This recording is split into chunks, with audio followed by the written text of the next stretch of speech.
This episode of the Bielsa Bible is brought to you by Manscaped. Manscaped are premium male grooming products. Head over to manscaped.com and use the code VAMOS for 20% off and for free shipping. And give your balls the executive treatment they deserve. Premium. Bielsa, Bielsa, Bielsa.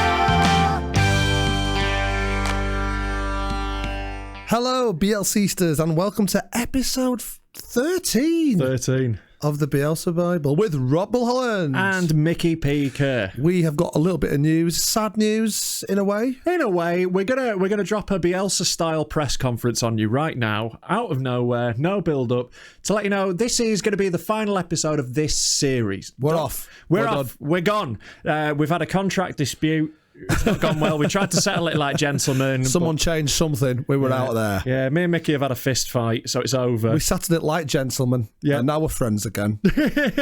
No, we're going to come back. Right? We are going to come back bigger and stronger, actually. Yeah, we always intended to do these in little runs, and we've just realised we've ironically doing a podcast about Bielsa. We've suffered Bielsa burnout. Yeah, we have. We're pretty knackered. We've put a lot of effort into this, but I'd like to say right now, thank you for those that have just stuck by this. We've got a lovely little community. Yeah, we absolutely love it. And we mean it when we say we're coming back. We're going to be off for a couple of months. We're just going to spend some time to do some more interviews, get some more things rolling. We've got some big ones lined up, actually. We're not going to tell you who they are yet until we've got them in the bag. This is it. We've been trying to get these interviews going, and that's taking more time than we wanted. And, every week we're working really hard making them. So we're just going to take a break for a couple of months. But keep your eyes on the channel. We might be popping back with a little something for you over the Christmas period. Keep an eye out. And we've done 13, very biblical. Exactly. It's the Last Supper, isn't it? It was Jesus, JC himself, and 12 others, and I believe that makes 13. That does. And correct me if I'm wrong, I'm sure someone will in the comments. I believe Bielsa always takes 13 paces up and down his I don't know about that. I think he does. Anyway, we want to say thank you so much, and we everyone who's been supporting us, we really appreciate it. Yeah, thanks for listening, particularly to those that listened when we suffered a couple of bad results, and they are for me the true Bielsistas. Yeah, they stuck with us through thick and thin. Yeah, too right. Obviously, everyone on our Patreon, thank you so much. What we're going to say is we're going to take the rare step of saying if you want to shut down your Patreon over the break, go for it. We're not going to take any offence at that. If you want to carry on chucking us some money, we also won't say no to it. Yeah, fair dues. But if you want to shut it down, we do feel like we haven't put enough on the Patreon, just because I've been so busy, basically. I do all the editing because Micky can't turn a computer on. I do fuck all. Now, let's be real. That. No. Don't, you always do yourself down. Micky writes a lot of stuff for this, does a lot of the prep, does a lot of the organising. I just do all the techie stuff. But basically... You're the nerd. Yeah, exactly.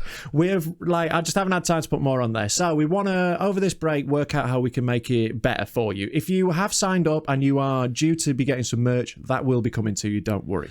Critical comments, how can we improve this? That's a great thing as well. Yeah. We're looking to learn. So we're going to take a couple of months off. We will be back better than ever, hopefully. I think we'll come back in a situation where Leeds United are challenging top 4. Absolutely. And I really believe that. We're not stopping podcasting as well. We've got a little thing to let you know about. Well, yes. I knew that. He knows already. We've talked. So basically, because we love doing this, we love hanging out, but the amount of work that goes into this is mental, so we need a bit of a break from this. But what we're going to do, we think we're going to do a little spin-off podcast, just me and Micky mucking around. We're going to call it Now Then with Micky and Rob, which is Yorkshire slang for hello. Exactly. And if you like all the bollocks between the Bielsa stuff, it's going to be that for a whole podcast. But it's not about, it's a podcast about nothing. About now, basically. About now. Is that the name of it? Now Then, about now. And Now Then, a podcast about now, I think is a nice strapline. That was it, wasn't it? A podcast about now. It rhymes.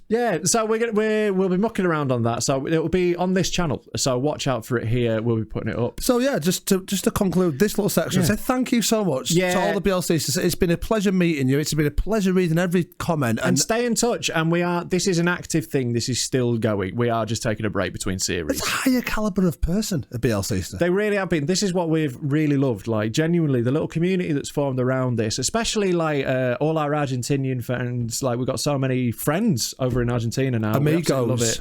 Yeah, that is bang on. Yeah. So yeah, we genuinely love that, and stay in touch with us. And with that in mind, shall we? We are going to have an episode today, though. Don't worry. We've got a long one. It's convoluted. Yeah, I used that word last week. It's not goodbye. It's a good word. It's see you later. But we will get into this episode now. Shall we go to some correspondence, Mick? Yeah. So, diving into the postbag today, this one comes from a commenter on YouTube. The username is BRACA. Braca, are we saying Bracer? Barack Obama. It's Barack Obama has got in touch. Why not? Thanks, Barack. Hope you're enjoying your retirement. No, Braca here, commented on quite a few videos, so thank you so much. Lovely active member in the community. I just wanted to read this one out. Definitely treating myself to a Bielsa Bible item for Xmas. So, one thing I do want to warn you about, can't guarantee Christmas delivery. Xmas 21, maybe. Yeah, love your work, guys, so much. As an Argentinian living in the UK since 2013, it makes me so proud and happy, all the love that Marcelo Bielsa is receiving from all the people in Leeds and beyond. I love how he can leave totally behind any rivalry and just love the man, because he is the nicest and deserves it, and the amazing football he's bringing to the pitch. Amen, and vamos Bielsa carajo. Good lad, thank you, absolutely mate. Lovely. I think that might be a woman. All right, yeah, it's a mate, isn't it? Well, yeah, like, yeah. I'm not sexist. No, whatever gender you are, thanks so much. Next up, we've got one. Christian Gallup is a man. Gallup. I've seen Gallup's name a few times. I believe we might have read out one of Christian's comments. He's a regular contributor. So this is just a lovely comment about the last episode 12, and in it, obviously, we were remembering the great Diego Armando Maradona. The greatest. Yeah, so we had a little tribute to him in that episode. Have you seen that documentary on him? Yeah, it's like 2.5 hours long, and it's just amazing. It's just, what a guy. Imagine how good he would have been if he wasn't coked up all the time. I know, man. I mean, it's just so incredible that he did all that on that many drugs. I mean, yeah, it's so inspirational for us. I still don't think the football career is happening. So Christian writes, "Hi guys, great episode. I remember when Maradona came to Newell's in 1993. The first day of the team's practice, the stadium was full. It had a 30,000 capacity then. It's 40,000 now. It was also impressive. The only goal he scored with La Lepra, which, in case anyone doesn't know, La Lepra is Newell's, the lepers." We'll get into the story of why of that at some point. We should do that. Was in the friendly introduction with his right leg. So he actually scored with his right for Newell's. Christian puts here, he only used it to stand. That limitation always amazed me. He even threw the famous Rabona, so he didn't have to kick it with his right. Yeah. He did, didn't he? Yeah. It's completely one-footed, but what a foot. But his right shot, his right-footed shot entered the angle and from 25 metres out. So there we go. That was his one goal for Newell's, was in a friendly with his right peg from 25 metres. That's just so Diego, isn't it? Amazing. I've already voted for Bielsa accordingly in the FIFA awards. A big hug from Rosario. Thanks, Christian. Really appreciate it, mate. And well done for voting for Marcelo. If the voting's still when does that end and get announced, etc.? You're asking me like I know things, Mickey. Yeah. I mean, not a clue. Do you think Bielsa cares about this award? Absolutely not. No. I think he'd be really embarrassed by it in general. I think he will say it's for the players, for the staff. It's not for him. Yeah, too right. Yeah, but isn't what's the highest form of aspiration? Affection. There you go. It's a public vote, so I think that would mean more to him. Yeah, definitely. Actually, yeah, it's not just a panel of judges. So yeah, make sure you do go vote if it is still open, because like Hansi Flick, all right, buying a Zidane, crap. Get out. So yeah, thanks so much. We've got a couple of little things just to clear up from the last episode as well. As always. So a couple of little pronunciation things. You might remember last week in the correspondence section, I could not get anyone's names right at all. I was having a shocker last week. It's a standard day for you. It really was. So there was one guy, I was like, is it Pedro? Is it Mickey? He wrote in to say, "Hi guys, another great show. Thanks for reading my correspondence about Bielsa's definition of football. Just to clarify, my first name is Pedro and Mickey is my nickname." Nice. There we go. So he's another Nicky. Mickey. Pedro could be my nickname, because my name there you go. Is Mickey. That's your reverse way round. Yeah, Pedro. We'll call you Ped. What's your name? Michael. Some call me Pedro. Pedster. Also, Pedders. There was another one we were wondering on the pronunciation of, and it turns out I was right. I was absolutely right on the other one. It was from sit corrected. Xavier Altimas. So it's Xavi. He goes. Xavi, you did well there. It was an educated guess. From Barcelona. It's thanks to the great Xavi. He's a Barcelona fan. The Xavi wrote in as well, but he says he loves Bielsa as well, and now follows. I love Barcelona as well. Yeah, me too. I love the city. I love the way that the club is run by the people. It was, and it was, yeah. But it's a very romantic club, isn't it? Barcelona? It was, and that particular team, the Guardiola team, it's probably the best team I've ever seen. Yeah, it's the best club team I've seen in my lifetime. Me too. Yeah, it was incredible, and I used to watch every game and just be blown away. Yeah, incredible. So I like the Koeman era as well. You won't remember that. Oh right, I thought you meant as manager. No, because the Koeman era is managers now, and it's no. When he was a player, he was a sweeper. Yeah. He'd lost his pace. But he was such a good player, and it was back when the game was slower. Yeah, it was before Marcelo had really got to grips with world football and changed it completely, which is what he's done. Yeah. And you could have a sweeper. Yeah. He just swept up, and he could hit a free kick. We essentially play a sweeper because we have the free man at the back. That's essentially a sweeper system. Kind of is, yeah. It's similar. A sweeper that attacks the ball every now and again. Yeah.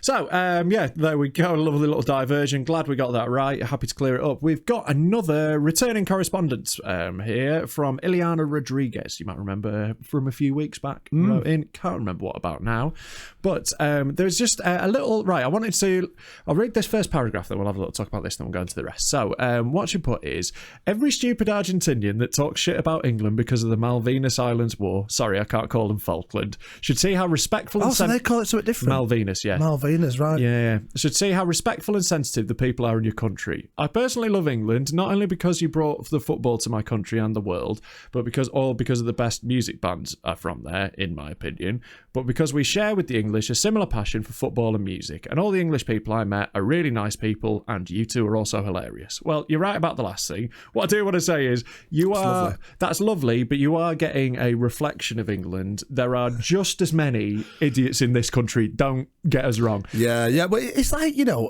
countries are countries, people are people, and there's a lot of dickheads in every country, and there's a lot of lovely people in every country. That's just how it works. The more you meet people from different countries, the more you learn we are all the same, basically. There's the same percentage of morons, and there are loads of people in England who do the same to Argentina right back. So it's not like we're this, beautiful poetic nation, all of us. But yeah, we feel a real kinship with Argentina, definitely now. Yeah, I think the Bielsa Bible is about transcending nationality, isn't it? And about bringing people with shared views together and who hope for a better world. Really, if you love Bielsa, you are welcome in this church. It doesn't matter where you're from, who you are, you're welcome. And we absolutely love Argentina, and we're loving getting to know more about your culture. I've learned loads about Argentina, and when the world clears up, our big aim, me and Mickey dream of coming to see you in Argentina. So one day we will be there. One day. Buenos Aires. Rosario, little road trip, taking in some games. We're going to do it. So we look forward to that so much. But Ileana also writes here, she has to admit, the team I always liked in England was Manchester City until my God went to Leeds. I mean, I'm assuming she's only been following English football for a while. I don't reckon she was in the Chelsea era. Yeah, when they were down in League One. Yeah, I don't know. Maybe she was. Yeah, maybe. In the mid-90s, wasn't it? Mid-90s watching Division 3 footall at that point. It wasn't League One, was it? It was Tier 3. Yeah. Which we're in now. Believe it or not. In lockdown terms, but now I don't miss a single Leeds game. One of my wishes is to be able to see one of those games in Allen Road and to get to know your city, where one can tell it breathes as much football as in Rosario. That's true. The city is, especially now, there are murals It's a sleeping everywhere. giant that's been awoken. There's more murals. I can't say that murals, word. Do I say moral? You say murals like an old murals, lady. I do, yeah. Can't help it. Do you want to go around murals for a cuppa? really struggle. Yeah, there's another big mural gone up of Pablo Hernandez, and it's so good. It's brilliant. Him, you know the moment after he scored that goal. It's an iconic moment in Leeds United history. That it's the one that got us out. Really, isn't it? That was the moment, wasn't it? That was the moment when we knew we were up. That's what Pablo will always be remembered for. Completely. Even if he goes and scores, 20 goals in the Premier League. The moment. Yeah. And because obviously we're all alone watching it and isolated. I blubbed like hell. That one. I ran around the garden a few times. I watched it in my shed. I was in here because this is my office, right? Spun round, sorry to show you behind the scenes. So I was over there at my computer watching it on there. I just ran laps around here, screaming, punching the walls, and then in the middle of cheering, I just stopped, and just the emotion of 16 years hit me. And I know. That's one of the times where I missed the kinship of other fans. Just want to be hugging everyone in it. But I did one of the moments where it didn't really matter for the first few seconds because I went out the shed. I just got all that personal joy. But then there is that little bit of sadness where I want to be stood next to you. I want to be with my mates. I want to hear the raw, man. Imagine the raw. We still celebrated it a bit. We did. It was still proper good. Do you know what though? When we get back to Ellen Road in the Premier League, oh God! I mean, it's been half a lifetime for me. It's been ridiculous. God. But yeah, to finish this off, Eliana writes, well, I just wanted to tell you, as an Argentinian fan, that I'm happy to hear you talk about one of our football idols in this way. By the way, I'm also a huge fan of the Kaiser Chiefs. In fact, I have the same amount of shirts of Newell's as of the Kaiser Chiefs, and one of them signed by them. I couldn't believe that they had the words El Loco on their sound equipment. I love them and you, Leeds and Newell's. So that's lovely. We love the Kaisers as well. Thank you, mate. So yeah, with us being... we need to get them on the show, actually. We do, yeah. This is one of the things that... one of the reasons... I've interviewed... I've set up quite a few interviews that just haven't happened yet. This is why we need the break, so we can get these done. Yeah, so we'll get the Kaisers on just for you. For you, Ileana. I'll get the Kaisers on. For season 2, there we go. Exclusive coming, we will speak to the Kaisers. Yeah, we're going to get Nick and Rick... Yeah. Nick's not in him anymore, but he's the drummer. He wrote all the songs, so he's like the most important one. Yeah, and we are now Z-list Leeds United celebrities, so we've got this sort of in that we can get to the Kaisers. Totally. Hopefully. So yeah, we will do for season 2. But thank you so much for your correspondence, all of you. Keep it coming in while we're having a break. So feel free to send it to us. Yeah, we always love reading it. Yeah, thanks very much. And now we go to our regular feature that doesn't have a name, called This Week's Games. So here we are on the feature that has no name, called This Week's Games, and interesting. What a Leeds United game it was this week. Unreal performance, wasn't it? Well, I'm going to start by saying this: it could have gone either way. It could have done. They had chances. Once again, we seem to have come across this goalkeeper who is potentially world class. Illan Meslier. He is going to be one of the best keepers in the world. I mean, he already is at the moment. My biggest fear about going to the Premier League was, are we going to be a victim on corners and set pieces because the quality going into the box and the headers of the ball, etc. And where's the keeper? Because obviously, we've not had a keeper for a long time that you're comfortable with. Now we've got this 9-foot beanpole who just wanders over, claims it. Yeah, he's amazing, and he's made a few mistakes. He's going to continue to do that. He's every look at De Gea, one of the best keepers in the world, who's been out of form a little bit. Manuel Neuer has had dips. Yeah, every keeper goes through them. Expect a few more, but I think he's saved us a number of points this season already. Some of the saves he's made have been outrageous. He had no right to make a few of those that he's made this season. And he made some comfortably. I know. He is so agile for such a long He's lad. only going to improve. I can tell you, right, as a big, long, lanky lad, I've got the same body shape as Illan Meslier. You have. It's not easy to move around. Are you as good in net as he is? No, I used to play in goal, for Knaresborough Celtic when I was a little kid. I played 2 games, though. How many goals did you concede? Well, in the first one, I got a clean sheet against Spofford. Right. Local village team. We got a clean sheet in that game. And then the second game, we lost 14-0. Right. And I never played in goal again. That's really weird, because I went in goal once, right? Have I told you about this? I lasted 3 games. I'd not been in net, and I conceded 14 goals in 3. I'd not been in playing football for 2 years. And I was Magic Kerr one time. And I gave up at 15 because I became a rock star. Sure. And then at the age of 17, I thought, do you know what? I'll give it a go. My local team are struggling for a keeper. I went, I'll have a go. And I invented the goal sweeper. I invented it. Right. In 1998 or 1999, right? It might have been 99. And I Quite played a long time after Higuita. I played. If the heat map right was on, it's at the edge of the D on the halfway line. It's around there. I was often in front of the defence, right, and everybody hates you when you do. Your own team hate you, the opposition hate you, and because I was quite good at football, I just took the piss. I've conceded 14 goals in 3 games, but I can honestly say that none of it was the fault of goal sweeping. The system works, and I kept saying this to people. I kept saying the system works. The fault was really bad goalkeeping from me in general. But it wasn't the system, it was your talent as a goalkeeper. Right, the system never failed, and the system always said, like, give him like, if you're 30 yards out in Sunday League, just let them have it. Yeah. Just you don't need a goalkeeper. They're not going to hit the back of the net. I often raced back and beat the ball. I get stuck in the mud. And it was, and then my favourite move was catching the ball from a corner. Right, if I ever caught it, I ran at full pelt until I got to the edge of the area and I threw the ball over someone's head and I went for it. And I'm telling you now, when you run as fast as you'll ever run, when the people, the anger in their faces, contorted faces of anger, because and I was taking the piss, go for a 1-2 as well and go, and don't, you know what a goalkeeper gives you, he often, he goes back, don't go back, go forward. Do the 1-2, go into their half, ask for it back, step over. Find the space. Thank God you're not Leeds United's keeper.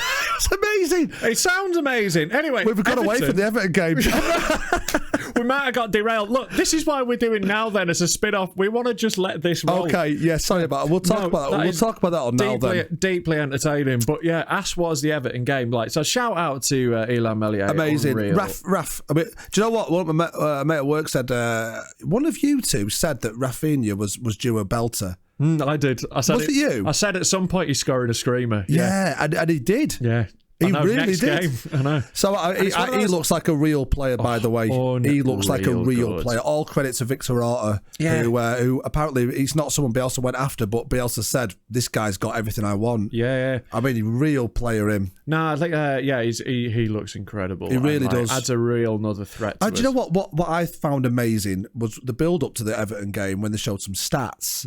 We've created the second most chances in the fucking league. We now have created the most. After the Everton my game. God. Do you know what? And we've got the most clean sheets. We've got the most or joint most clean sheets. Joint most clean sheets, yeah. I've been saying top four. And a couple of times I've gone top 6 because I lost my bottle when we lost a couple on the trot. I'm not doing that again. We're going to make top 4. We're going to make the top 4. I still think top half. We're going to go. We're going to go on an 8-game unbeaten run.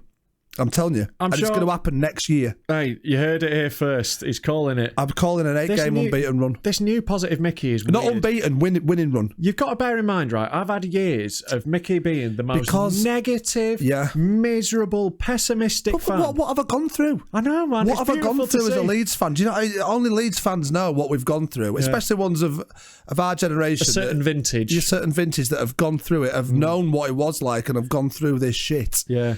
And now I refuse to be negative. I refuse to live in fear. I refuse. See, I have never. I've always been quite positive, but I'm going to be realistically positive. I'll be dead happy. Realistic's top 4 because I think we can win it. Hey, let's go for it. But amazing. Like, it's one of those games where, like, look, we could spend all day picking out individual heroes. Obviously, Calvin Phillips put in one of the best midfield performances I've ever seen. Yeah, a lot of people are saying that. A lot of pundits have said it's probably the best performance. I think Carragher said it's the best performance he's seen from a midfielder this season. I think that's fair to say. And look, but there was endless players you can pick out in that side. Do you know what though? Chelsea are going to go for him. Oh, yeah. You cannot give him space. No, they won't do. I think they'll do more. Yeah, well, they've done that. Did they play Spurs? Yeah.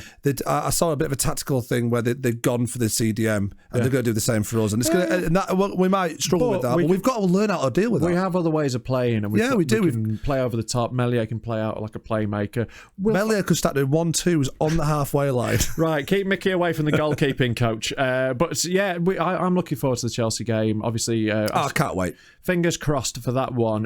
London curse. I know, that's the problem. That's the thing I fear. But the rest of the games around, let's have a little look. So we got Newell's lost 2-0 to Boca, sadly. They are bottom of their group in the big game. Maradona Championship. So I think now Newell's are looking at the second tier competition. If you go back a few episodes, we explained how the Argentinian league works this year. I still don't understand. I don't think I do. really. Yeah. That's why I'm not repeating it. No. Basically, the bottom half, right, everyone's in groups. It's a World Cup looking stage. Yeah, but like the top 2 qualify out your group, but the bottom 2 go into a different tournament to be in a different... Like the remedial kind of class. Yeah, in order to get into the Copa Sudamerica, which is like the Europa League. Yeah. So, fingers crossed in that competition, I think that's where it's looking for Newell's. Look, there is still, I think, enough games to turn it round, but it would... Fingers will be crossed. It would take a real run of form from Newell's. So 8 games unbeaten, why not? Yeah. Next up, Vélez Sarsfield. They lost 1-0 to Gymnasia to go third. Gymnasium. I mean, know. that's just... Is that just a local collective of people that go to the gym? I think it is, yeah. It's just a load of muscleheads. To go third, so that's not great, but they're right in the hunt. But they also, this week, beat Deportivo Cali 7-1 on aggregate in the Copa Sudamerica. That's pretty convincing. So that's not bad. So they're going through. Well safe done. to say off that. Definitely. So that's great. Bilbao had a 1-1 draw with Getafe, so that puts them to 9th. Is it not Getafe? It would be, like if you're saying in English, I was putting the Spanish pronunciation, mate. Yeah, I've noticed that. I've been doing my Duolingo. You have. Getafe, it's like a sort of a... Is that, you don't say a G, do you? No, because the way I... It's more of a J and a... It's like intelligente is how you say it. Oh, that was good. Yeah, that's how you say intelligent. So it's really? Getafe, I think. Getafe, yeah. It's throaty. I learned on a comment I think someone put on YouTube that bebe is to drink. That's the vowel. Yeah, and baby is baby. Yeah. So I was saying bebe. Yeah, he's been doing that for ages before we started that means to drink, baby. Yeah. Yeah. So also which I stand by. Yeah, Marseille beat Nantes 3-1, which is good. I think, to be honest, I think Nantes is deserved beating. Yeah, me too. Minimum. So they beat them 3-1. They're in 6th. It's not been a vintage season for Marseille. We're gonna, in the sermon later on, we're gonna talk more Marseille. We are, and I'm glad about that. It's a blind spot for us. Yeah, no longer though. But they beat Olympiacos 2-1 in the Champions League, but that is futile, to be honest. They're looking at the Europa League now. Yeah, it's just nice to get that 3 points. Hey, look, it's always nice to win for the history books. Yeah, but like they're not. They're out of it. It's Porto and Man City in that group, and they've both gone through. So well, congratulations to them. Good luck in the Europa League now. That's a competition that Marseille should be looking to do some damage in. Yeah, definitely. Right, get a bit of late season form, win it. Yeah, and in Mexico, Atlas and Club America, obviously the former Bielsa teams over there, the first half of the Mexican season has finished. Like all South American football, the competition is crazy complicated.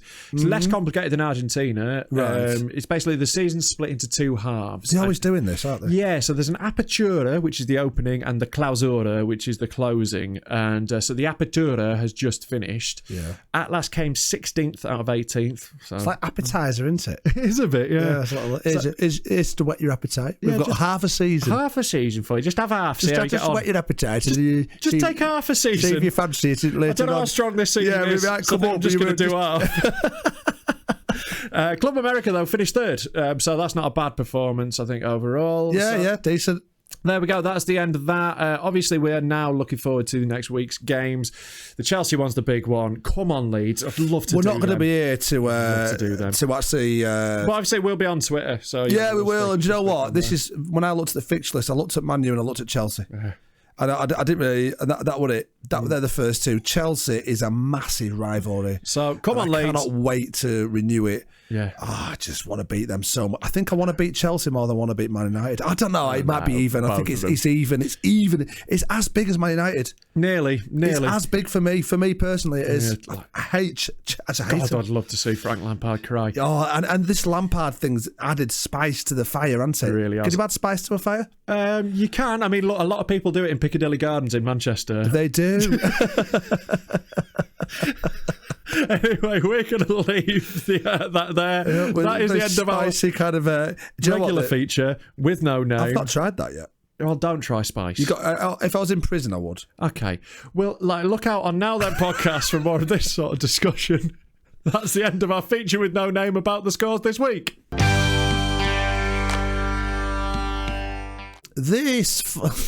Shit. There we go again. Yeah, let's see how long this week's blooper reel is. Yeah. And the final episode of this series is sponsored by Manscaped. Manscaped.com. Head over there for free shipping and 20% off with the code VAMOS. Now, type it in. Yeah, just type it in. If you want to get some premium quality male grooming kit. You do. Christmas is coming up. You do. Like you're struggling for gifts for like uncles, your dad, your boyfriend. This is a dad gift, I think. Your boyfriend. If you've got your boyfriend a ball trimmer, grab him at the Lawnmower 3.0, one of these bad boys. I think the Weed Whacker as well. That's a really good product. The Weed Whacker, you've actually got one of them down there. Yeah. It's a nose trimmer, the Weed Whacker. That's great for uncles, dads, that sort of thing. Totally. I mean, I like your mum will be overjoyed that your dad isn't walking around with these big, like a bloody elephant horn sticking out a trunk. Whilst you're there, not a trunk, what they call tusks. Yeah. Whilst you're there, get one of the maybe get one of the kits. You can get gift sets that come with like ball really deodorant. Yeah, I'm not coming out and washing my balls. That kind of thing. Exactly. Just fucking do it. Just literally type it in. Vamos. It's easy. Yeah. I love your sales technique. Just fucking do it. Fucking do it, will you? But no, if you want to go over to manscaped.com, use the code VAMOS to let them know that we sent you. It helps support the pod. It gets you 20% off. And it gets you free shipping, Mick. So, vamos at manscaped.com. Use that code and your balls will thank you. Oh, your nose has. And we go to our regular feature now. Saints of the Week. Saints of the Week. Saint of the Week. So, our Saint of the Week this week goes to our friends over at the Roaring Peacock and Slung Low. Now, the Roaring Peacock is a Leeds United podcast. They had me on as a guest this week. It was lovely to speak to them. And I found out about on there a little initiative they've got running with basically a bunch of Leeds United fans are doing an awesome thing that I wanted to share with you watching the Bielsa Bible. I love a local Saint of the Week. This is it. This one's really beautiful. So, what it is, it's called All Elves Aren't We? Now, so it's a bunch of Leeds United fans have got together in order to raise money to buy Christmas presents for kids who can't, basically their families can't afford them this year. Yep. So with their food packages that are being delivered at the moment to families in need, the last one of the year they want to include a present for the kids. And this is going to be so relieving for so many parents. This is it, because it's like it's such a huge pressure, and like they don't want to like let the kids down at Christmas. The kid deserves a good Christmas, especially after the year we've all had. No kid deserves to be poor. No kid deserves to be hungry. No kid deserves to go without presents at Christmas. Exactly. So this is a great initiative. Yeah, and there's a lot of kids in need around Leeds. There's a lot of kids, especially everywhere, this year, mate. Everywhere. But especially this year, people are really struggling. Obviously, it's been, I mean, for those, rough. For those that are listening abroad, England is struggling in terms of its poverty. Definitely, it has been over the last 10 years. We've had austerity imposed, and children bear the brunt of that. Like Britain is a wealthy country, but also 1 in 3 kids live in poverty, which is ridiculous. It's insane. So, and this is a very Bielsista kind of this is initiative. So, just a lovely way of giving. Involved. And Bielsa, like always, is so giving to kids, and really cares about this. So, how can people get involved with this, Rob? Well, if you have a little look in the episode description, if you're listening to the podcast, I'll put it in the description there. If you are watching this on YouTube, it's also in the episode description. Just look down below. I will pop a link, or just go on the Roaring Peacock's Twitter, or find Slung Low. Google All Elves Aren't We. Basically, there will be a little link to a Just Giving page where you can donate. But there's other ways you can get involved as well. You can also donate presents directly. They've got details on their website of where you can drop those off around Leeds. Cool. And they're looking for like volunteers, right? If you don't have any money and you can't help out with that, like you can still get involved. They're looking for people to be drivers, to deliver presents. That sounds like a lovely thing to do. I think I might have to do that, mate. Like, do you fancy a little trip out? Maybe. Yeah, I'll definitely do that. Yeah, so we will get in touch with them. But there are lovely ways that you can help. So do get involved with them. We'll do it for you at the Bielsa Bible. If you can't make it, we're doing it for you, Bielsistas. And we just wanted to honour that because we just think it's such a wonderful thing to do, and we really hope that they carry on. They started out with a target of 1,500 quid, smashed it. Yeah.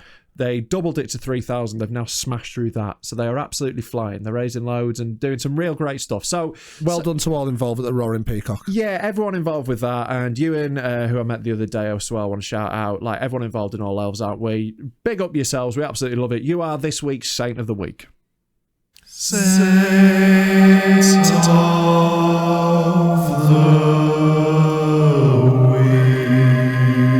Week. Saint of the Week. So now we go to today's sermon, but before we do, as always, we must commence with the Lord's Prayer. Our Father, who art from Newells, Marcelo be thy name. Our King has come, thy will be done, on the pitch as it is in training. Give us each day our daily nutritionally balanced meal, and forgive us our bad passes, as we dispossess those who pass badly against us. Leeds' man-marking rotation has delivered us from EFL. For thine is the high line, the power, and the running, forever and ever. Vamos, Bielsa, carajo. Lovely stuff. Really enjoyable Lord's Prayer again. Yes, it was. I introduced an old woman called Muriel halfway through. It's lovely to meet her. Yeah. She was a welcome addition. Yeah, she is. So this episode's sermon, we wanted to go to the first book of Marseille. So basically, we have, this is something that we want to focus more on in the second series. Definitely, we've got Bilbao and Marseille that we've kind of not really got into grips with, have we? Latin America as well. There's loads of the story to still uncover. Exactly. So we've learned some. We've still got loads more to learn about Newells. We've got loads. Anyway, we wanted to dive into the story of Marseille. So we have been trying to get a little grips to that, to sort of see what we can learn about Bielsa and the current Leeds team through Marseille. Yeah, Marseille was a great time for Bielsa, and the Marseille fans absolutely adore him. And I got interviewed by a guy who works for Le Foot, which is one of the main football magazine in France. Yeah. He's a journalist there for them. His name is Pierre Boisson, which I always loved. It's nice. If you swap it around, it's Bière Poisson, which is beer fish, which I just love that. But anyway, Pierre wasn't confident enough with his English, which is bullshit, because we had a great conversation. He came up to Leeds to interview me about Bielsa, which just goes to show. He told me that actually there's a lot of Leeds flags in Marseille's stadium. Amazing. I forgot what it's called, the Velodrome. Stade Velodrome, yeah. And so the person we've interviewed is a very confident English speaker. He works for Le Foot as well as a professional journalist in France, and his name is David Cassan. Yeah. But he speaks with a bit of an American tinge on his accent. I think he probably went to an international school. You think that? He did send me an email saying, thank you for not taking the piss out of my American accent. So he obviously is aware of it. But he's a great lad. Lovely lad. Really, really loves, like, a really passionate Marseille fan. Really passionate about football, about life, I think, and an incredibly passionate Bielsista as well. Yeah, absolutely loves him. So we had a great chat talking about all things Marseille. It gave us a new perspective on Bielsa, which you'll know about, actually, because of the title of the. Yeah, by the time we get to the end of this sermon, you'll have figured out what we've learned. Yeah. So we started here though with we asked about the city of Marseille and the club. Let's talk about like sort of the history of Marseille itself. Yeah. It's a working class, like, industrial city, is it not? Exactly. It's kind of like the second city.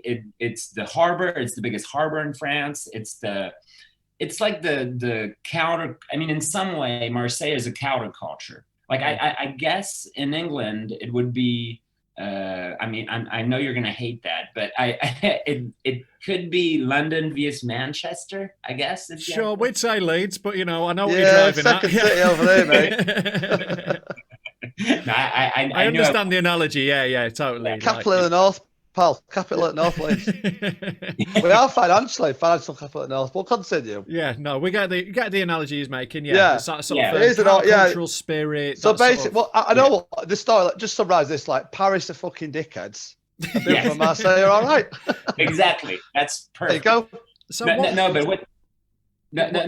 what's interesting with Marseille is that we don't have, like, in one way to say it would be, in France, if you think about it, you don't have big clubs. If you follow, because I guess you guys follow French football from a distance, and like now you think Paris is the big club, but 30 years ago it wasn't bigger than the others, or even 20 years ago it wasn't really bigger than the others. At some point it was Saint-Etienne, a long time ago it was Reims, and it was Marseille in the 90s. And what's interesting with Bielsa is that the most successful period in Marseille history was when Bernard Tapie bought the club in the early 90s, and we won the European Cup. And Marseille was a very, I mean, I was too young to watch them play, but what I always heard about those teams was that they were, they were realistic. They were physical. They were like the epitome of French 90s football, that kind of culminated with 98, and which is a team that's physical, that's tactically sound, etc. And what's interesting when Bielsa comes to Marseille is that as much as I hate to admit it, we are not the club of beautiful football, romanticism, I guess. And when he comes, we're actually on the final years of an owner who wanted to take her money out of the club because her owner husband was dead. And so when Bielsa comes, we're we're kind of going downwards. We don't have the real culture that identified. I mean, the club doesn't really have much to do with Bielsa to begin with. But when Bielsa comes in, that's where your question at the beginning is very irrelevant, is because when he comes in, there's like an identification between Marseille as a city from the south, as a city that's more passionate, that's more that's more vocal about stuff. There's a real passion in Marseille about the club that you don't really find in other French towns. Maybe Saint-Etienne, but it's a much smaller city, but you don't find it as often, especially not in cities as big as Marseille. And so when Bielsa comes, there's kind of a like, oh, finally, this is what we were looking for, or this is what we actually like about football. And maybe it wasn't only winning like we've thought before. Interesting stuff. Really is, isn't it? The parallels run so deep. With Leeds and Marseille, the situation they were in, like you say, it echoes. They echo each other because they're down and out Marseille, and not there's quite a disconnect. As far as us. Not nowhere near as far as we were. Yeah, but there's a disconnect between fans and club. Yeah, the owner he's talking about, the guy died and his wife took over the club. She wanted rid. The club were going nowhere. There's a huge disconnect between fans and club. They were far more successful. In fact, let's go back to the early 90s when Leeds last won something as well. Yeah. So again, the parallels are very distinct. The whole parallels between the whole profile of the city, the passion, the mad passion for the club. Exactly. Their south is our north. Exactly. It's the same sort of thing in terms of socio-economic profiles, but also in the fact that, they're not a club that you before that would have associated with very Bielsa-y ideals. No. They were dirty Marseille. Yeah, exactly the same as dirty Leeds. Yeah. It wasn't beautiful football, but under Marcelo it changed. And this is an interesting thing that Bielsa has done time and time again, though. If you look like Chile were not renowned for beautiful football. They weren't really renowned for football, let's be honest. Well, no, their team wasn't ever that successful, but there's been a few times where he's gone into teams that have that reputation for being dirty, hard, fighting, tough teams and turned them into these beautiful he only knows how to play one way, doesn't he? And it's his way, and it's such a complex. It's not a simple way of playing football, but the results are beautiful to watch, and not just for the team that he has, it's also the opposition. They get given chances too. Yeah. Everyone has a chance of winning. Yeah, but I think we can all relate to that feeling there that David expressed of, oh, finally. Yeah, this is what we've been waiting for. Yeah, and that's like the key thing with Bielsa, isn't it? I think it really is. That's one of the key emotions that Bielsa drives, and one of the reasons that people don't understand it from outside. And David mentioned it's more than winning as well. Yeah, a theme that Bielsa has given us as well. There's something I always thought it was about winning. I thought that's where you're happy when your team win, and of course that's true. But we've discovered so much. There's more. Another level. Yeah, under Bielsa, we see things differently now. And we wanted to ask him about so we asked David about that love at Marseille and whether there was that complete love for Bielsa that you find elsewhere. I wish you not to be stuck in that vortex, but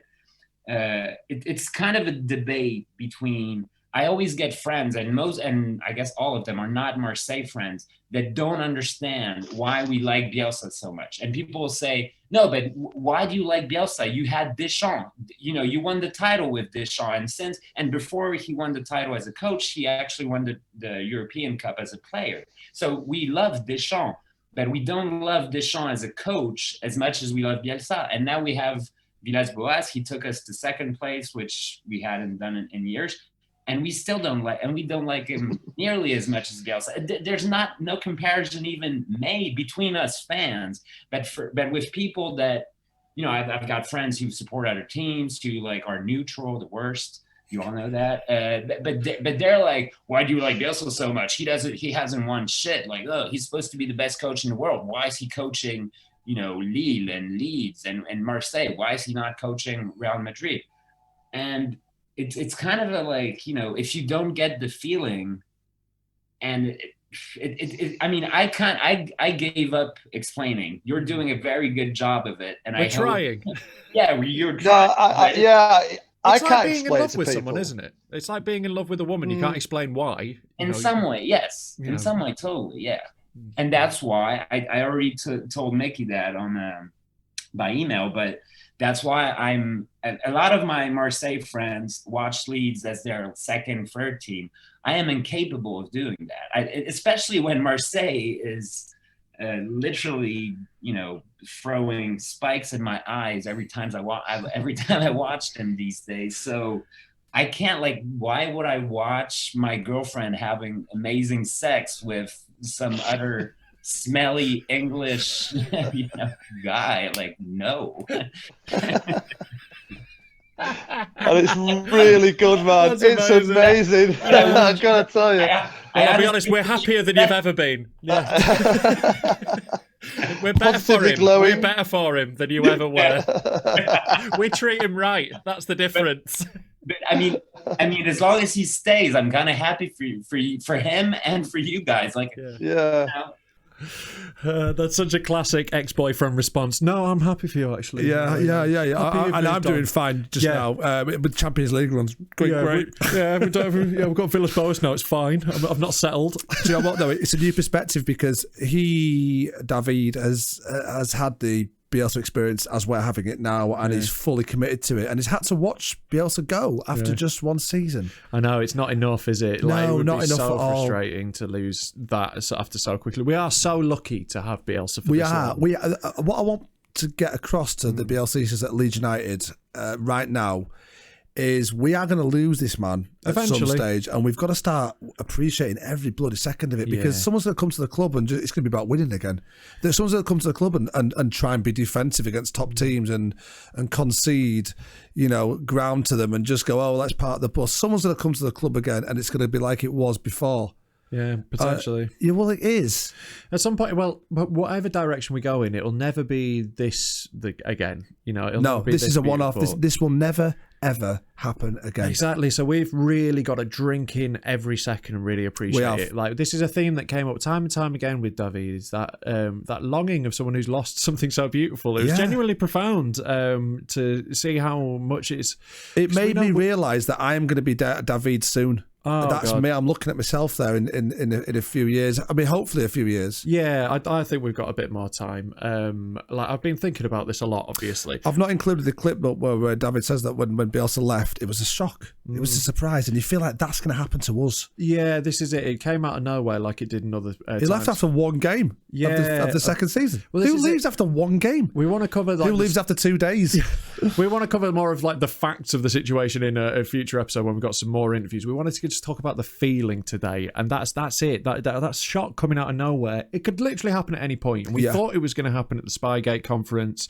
So yeah, we are really trying to just appreciate as much as we can, I think, and that's really important him to do. In. I wanted to ask David.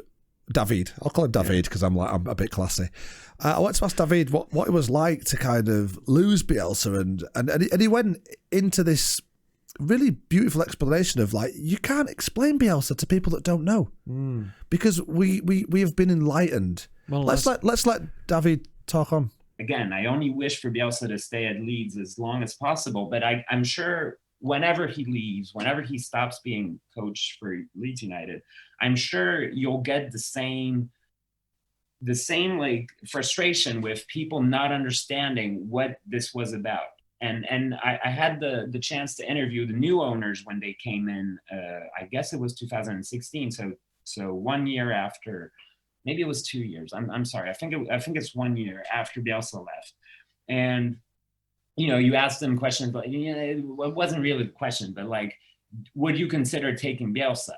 And you could tell by what they were saying that they were not, they weren't answering that question specifically. They didn't understand why Bielsa was different. They just think Bielsa was a good performing coach who's maybe they think he's good with young players or whatever. But what he really did was different. And actually, there's a funny anecdote with his legacy, which shows how important Bielsa was for Marseille fans, is that basically there were two competing offers for the club, at least two that we knew of.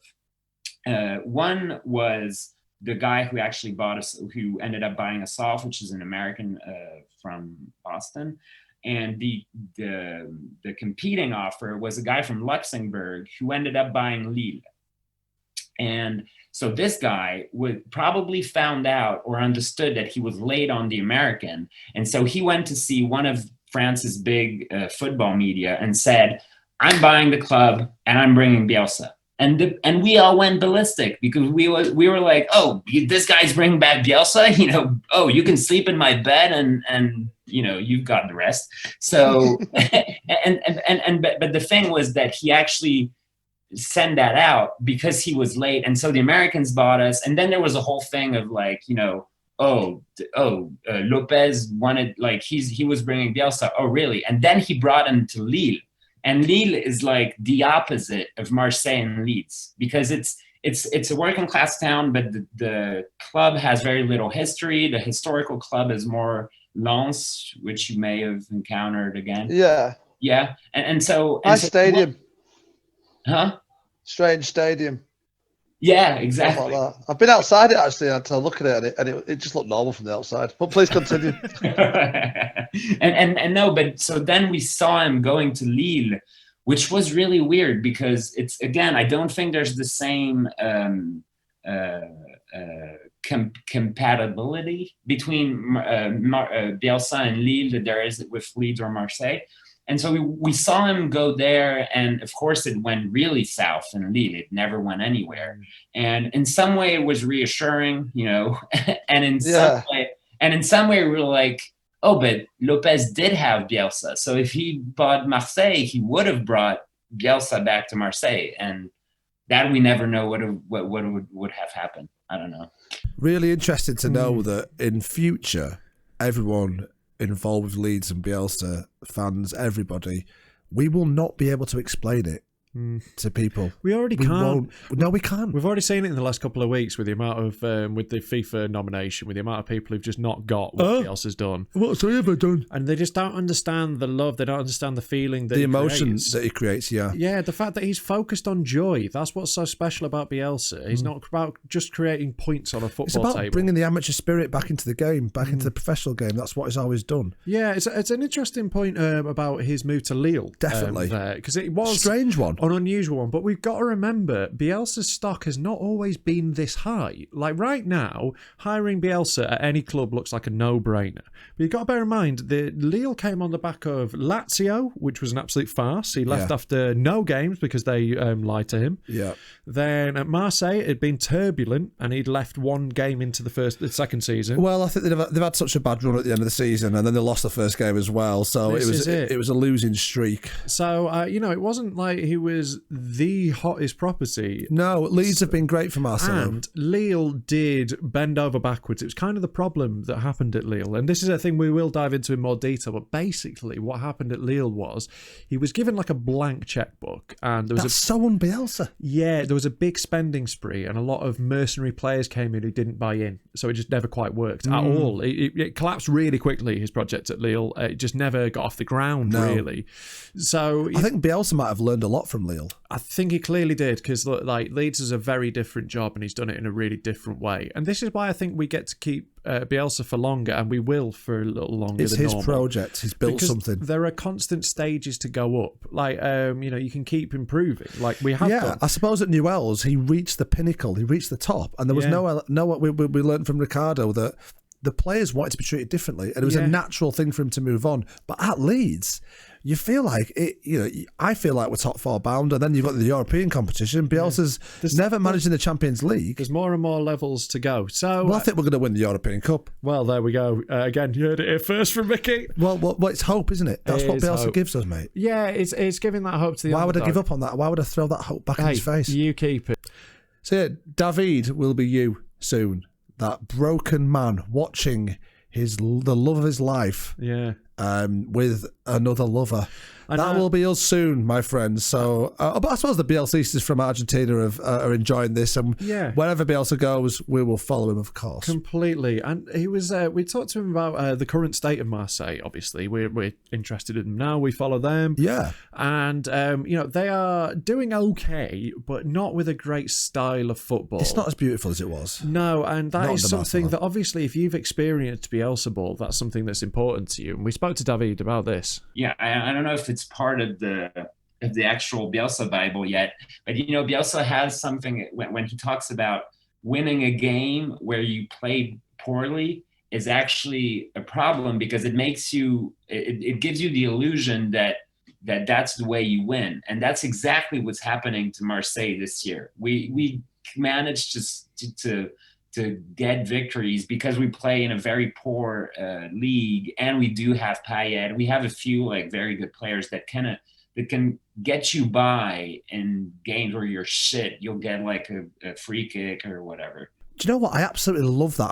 I've not heard that quote from Marcelo, and I've always gone along with the cliche of when you're playing badly and you win, that's a good thing. Yeah, grinding out results. Yeah, you win. It's what champions do. It's what champions do. That's the cliche. But no, I totally believe what Bielsa says there, and it's that Bielsa looks at football, completely separates the result from the performance, and that's important to do, because as we know about football, your results don't always follow your performance. No, you should be. If you perform really well, eventually the results will come. Exactly, and that's the most important thing. And there is totally that thing of a team starting to believe that we win ugly, we grind things out, and eventually just deteriorate. Yeah, because if you're winning ugly and you've played poorly, you're doing something wrong. So don't repeat it. Do something bloody different. But we are naturally, as humans, results biased. Of course so we look at that and we go, people do it all the time. You look at the Crystal Palace result for Leeds. That looks like Leeds were awful. We weren't. Do you know what? It's moments. If a moment goes for us or against us, I think it literally is the difference between a 4-1 victory and a 4-1 defeat. It can be. It's on a knife edge. And it's all about your sort of direction of travel is really important. Like if you're getting better, it doesn't matter where you are. If you're always getting better, you'll eventually end up where you want to be. Too right. That's lovely. Do you know what I've also realised from listening to a lot of Bielsa's words? He loves the word illusion. Yeah, he does. He loves an illusion, doesn't he? Yeah. I love an illusion as well. He always points out when he sees an illusion, when he's like, that's an illusion. He sees it. I'd love to go to a magic show with Bielsa. He's not really cutting her in half. It's not really floating. There's a crane behind there. I reckon he'd just suss it all straight illusions, away. That coin wasn't really behind your ear. That's what I might do. I might take it to a magic show if ever. Listen, I've got honestly, there's so many illusions here. I will go with the illusion of having a good time. I certainly will. So to round off this episode today, because we're talking about this interview about Marseille brought up sort of the ideas of loss and losing Marcelo and what comes after. So we wanted to go back into the archives. We must prepare ourselves for this. This is it. We wanted to go back. So we spoke to our mate John Richardson, a brilliant comedian and Leeds United fan. We spoke to him about... A brilliant man. He's a great bloke, John. Absolutely love him. But yeah, we spoke to him about what comes next. What happens when Bielsa goes? You wonder how it goes wrong. When you're obviously speaking to some of the other clubs, it must just be a board thing. I can't imagine players or fans at any point not buying into it, apart from if he feels he's not being supported higher up and he goes a bit mad. There's a lot of that. There's sometimes players being sort of broken by the demand. That sort of happens. Eventually, it's because it's so intense playing for Bielsa, because it's 100% the whole time, and it seems to be more for everything I've seen. Obviously, I have no experience of it myself, but from what I've seen and heard from people is that it's more a mental breakdown. It's mental exhaustion of being asked to take on all this information and constantly be focused and disciplined. After about 3 years, it tends to not last. So I reckon we've got one more, personally. Yeah, I think you're right. I think there's a sort of shelf life. He's not going to be here in 5 years, is he? Where do you think he goes after this? Hopefully, managing the England national side. God, that would be so good, wouldn't it? Could you imagine? Former Argentina manager. I know, the papers would go mad, but can you imagine that summer when we were in a World Cup with Bielsa as manager? And players that can finish. The young players England have got as well. Can you imagine a Bielsa side with playing deadly finishers? A Bielsa side with Harry Kane up front. Jeez. Well, you look at you've already seen on lockdown what Rashford and Kane and Sterling have been able to do in terms of charity and bringing the country together. Imagine with Bielsa behind him. They cure every fucking disease on the planet. Mate, do you remember how overjoyed we were with Gareth Southgate? In 2018, Gareth Southgate, you couldn't buy a waistcoat in the country because Gareth Southgate was the Messiah. And look, I love Gareth Southgate. I loved that 2018. It's my favourite time to be an England fan. It was awesome. But he's not Marcelo Bielsa. Would you swap him? Would you sacrifice Bielsa if you went to become Prime Minister? Well, he's got a political background, doesn't he? He's from a political family. He is indeed. You know the people to call. That is a hard one because you can only answer that based on the government we have now. And it would be nice to have a change now. I'd take fucking Dave Hockaday as Prime Minister. I'd certainly take Bielsa. Darkovic, the Home Secretary. Fucking Darko, sorry. Can you imagine Bielsa as England manager? Be so great. That'd be amazing. Jackie Harrison up the wing, Luke Ayling, bombing from the right. I think he'd pick a lot of his Leeds players. He'd definitely pick Ayling. Bamford's in. Bamford is 100% Kane on the bench. Yeah, Bamford would get in over Kane. Kane's not even coming on in 92nd minute when we leaded one goal, is he? I think Kane's got the work rate to pick it up. Kane, and he is an exceptional. Kane is an ideal striker with a Bielsa team. Yeah, we would be. We'd win the World Cup definitely, and it'd be beautiful. But that's one of the few places I'd be okay with him going. Newell's.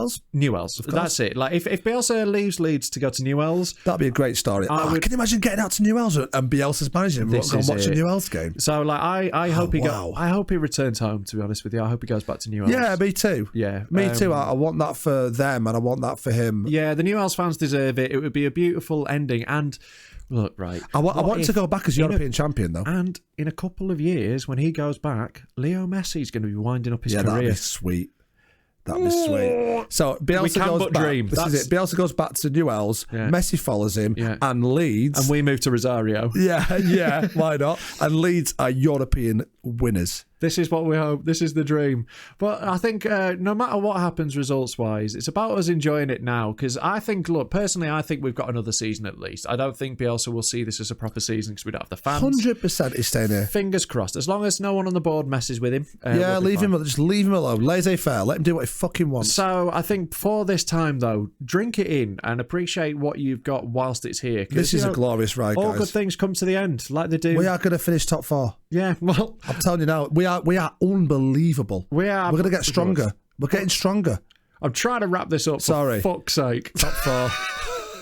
All I'm saying is appreciate what you've got while it's here because it might well go away. Like this series. Come on. Appreciate us now. Go and rewatch them all and go to Manscaped. Well, fuck it. So now for our regular feature reflections.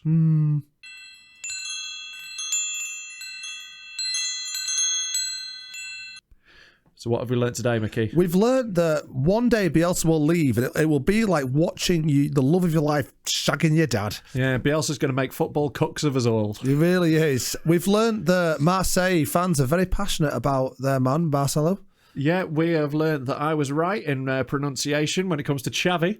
We've learned that throughout the whole series, bloody Victor Orta should have a Saint of the Week because he's brought bloody God to us. He's done bloody well. We have learned that people around the world are exactly as stupid as each other, whether they're Argentinian, English, whatever, it doesn't matter. We've learned that Bielsistas are in every nation on the earth. And we love each and every one of you. We've learned, actually, that you and I enjoy doing podcasts together. We have, yeah, but we don't enjoy prep because we are not Bielsa. We don't have his work can't rate. be fucking arsed, can we? We've tried so hard, though. We have tried. I think to wrap up this series, I think, well done, Mickey. We have worked proper hard, and we are not natural hard workers like Bielsa. We have grafted. We are Ricardo Linari types. We are flashy, creative, flair players. Yeah. But we've ground it out, and we've absolutely loved it, and we will be back very soon. By the way, we've also learned that the goal sweeping, there is no fault at all about those 14 goals. I need to add that before we wrap this up. It was a really good system, and I'd try it again but I've lost my pace now. Anyway, bye. So now, to end this most holy of episodes, we go to our parables. Now, if you don't know what these are, but Mickey is a very experienced archivist, yes, and he's been down in the bowels of the church of Marcelo Bielsa, and he has been looking for some stories that might not come up on other podcasts. You might not learn these elsewhere. They're not in the history books often. We have really, very exclusive, these texts, and Mickey's brought another one of these to share with you today. So, for the final time this series, please play the Holy Choir. One day, a devout disciple of Bielsa was sitting down, respectfully contemplating life, searching for knowledge, being Zen-like, and generally doing good throughout the world, as all good Bielsistas do, when he heard a bunch of fickle Bielsa fans talking loudly in a rather uncouth manner. They certainly aren't the type of Bielsa fans that would listen to the Bielsa Bible, thought the devout disciple. For they were showing no sign of class whatsoever. They were simply talking absolute bollocks. We've conceded 8 goals in 2 games. Fucking shite. We can't defend, can we? Yeah, all the players are shit. It was then the devout disciple began to cry.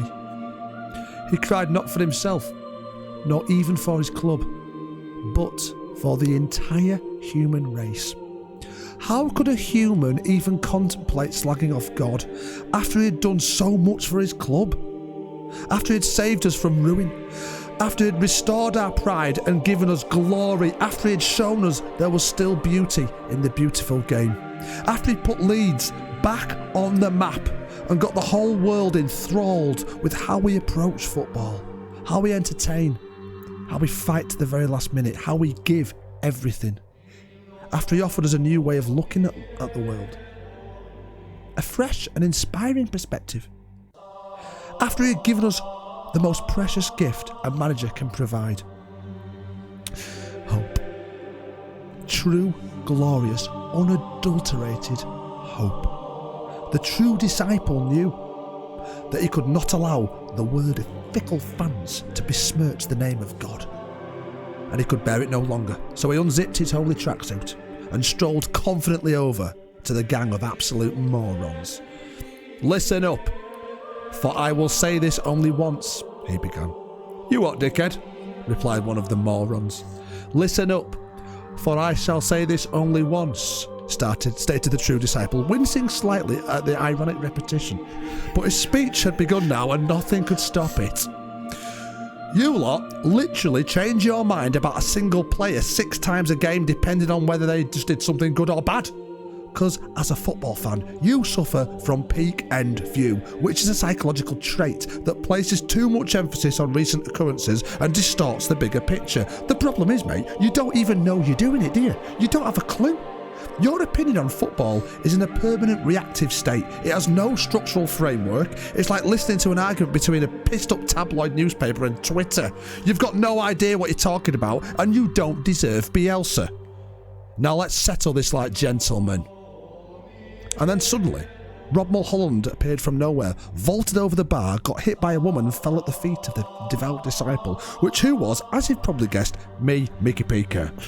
Without uttering another word, Mickey reached for his pocket, pulled out the weed whacker that he bought from manscaped.com using the code VAMOS, and then threw it at the woman who had just hit Rob, who in turn threw one fist into my face, and as I crumbled to the ground, the laughter of uncouth morons was the last thing I heard before waking up in the arms of Rob and hearing his soothing voice say to me, "They can take up..." Do you want to read that, Bielsa? It'd be nice if you just said the last paragraph there, mate. Okay. They can take our pride. They can take our manscaped.com discount code. Yeah, you can. Yeah. They can urinate upon us after we've both been knocked out, but they can't take away the feeling that Bielsa has given to us. They can't take away that feeling that we won't be able to explain to those who don't know. We see things they'll never see.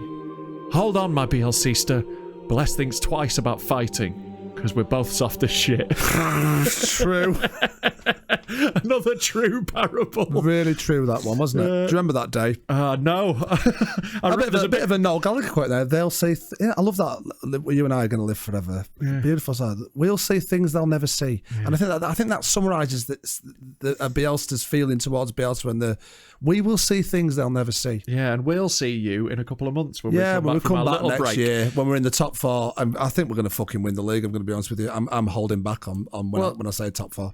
Thank you so much for being with us through this series, and make sure you subscribe to the channel. There will be more things coming up on here, but we really appreciate each and every one of you. This series has been so fun to and make. If you do love us, then that is amazing, because the greatest aspiration is affection. Maximum aspiration is fuck. I knew I'd fuck so up close. Yeah, but no, it really is, and we really appreciate all of you. And if you want more nonsense from us, check out Now Then. We're coming up on this channel. Make sure you go to manscaped.com, use the code VAMOS for 20% off and free shipping, because they've been supporting us. But we appreciate all of you. We really do. And most of all, let's just enjoy Bielsa for as long as we've got him, and as long as he's in football, because this man is one. It's not a man, is he? He's a god. Exactly. He's a one-off. That leaves us to conclude this series with those three final words. Vamos, Bielsa, carajo.